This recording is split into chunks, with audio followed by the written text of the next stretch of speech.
এই মাছটা কে কে খাও অবশ্যই জানাবে। এই মাছটাকে অনেকে অনেক রকম বলে, কেউ বান মাছ, কেউ গোচি মাছ বলে। যাই হোক, বাবা নিয়ে এসেছিলো, আমি তো কেটে ধুয়ে পরিষ্কার করে নুন হলুদ আর একটু তেল দিয়ে ভালোভাবে মাছটা মেখে নিয়েছি। এবারে কড়াইটা বসিয়ে দিয়েছি আর কড়াইয়ে মাছটা একে একে ভালোভাবে ভেজে নেব। তবে জানো তো, এই সমস্ত আঁশ ছাড়া মাছগুলো না ভাজার সময় খুব ফোটে, এর জন্য আগে একটু কাঁচা সর্ষের তেল এর ওপরে ছড়িয়ে দিলে তবে মাছটা একটু কম ফোটে। ফোটে না যে তা না, ফোটে, একটু কম ফোটে।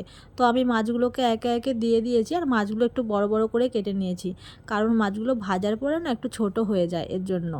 আর মাছগুলো দেখো খুব সুন্দরভাবে ভাজা হচ্ছে, কিন্তু মাছগুলো আঁশ ছাড়া তো একটু ফেটে ফেটে যাচ্ছে। যাই হোক, মাছগুলো ভাজা হয়ে গেছে। এবারে কড়াইয়ে তেল নিয়ে নিয়েছি, এতে দিয়ে দেব জিরে, একটু গোটা জিরে দিয়ে দিয়েছি আর কিছুটা পেঁয়াজ কেটে রেখেছিলাম, দিয়ে দিলাম পেঁয়াজটা একটু ভালোভাবে ভাজা ভাজা করব, কারণ এটা শুধু রান্না করব তো এর জন্যে পেঁয়াজটা একটু ভাজা ভাজা হলে দেখতে ভালো হবে।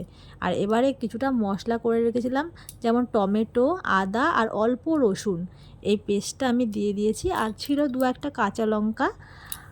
আর এতে দিয়ে দিলাম হলুদ গুঁড়ো দেব, আর লঙ্কা গুঁড়ো, জিরে গুঁড়ো, পরিমাণ মতো নুন, সব কিছু দিয়ে মশলাটাকে ভালোভাবে কষিয়ে নেব।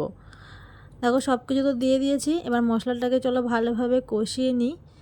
আর এই মাছটা কে কে ভালো খাও অবশ্যই জানিও। আর এই মাছটা অন্য কিছু দিয়ে তেমন একটা ভালো লাগে না, একটু পেঁয়াজ রসুন দিয়ে এই সমস্ত মাছ রান্না করলে একটু বেশিই ভালো লাগে। আমার তো ভালো লাগে, তোমাদের কার কার এভাবে রান্না করলে ভালো লাগে অবশ্যই কিন্তু বলো।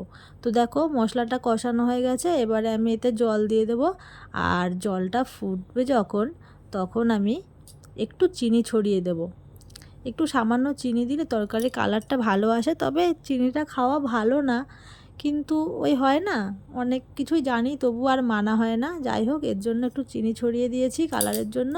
আর মাছগুলো একে একে দিয়ে দিয়েছি। তো মাছগুলো তো ফুটছে, এবারে কিছুক্ষণ পর নামিয়ে নিলেই তৈরি।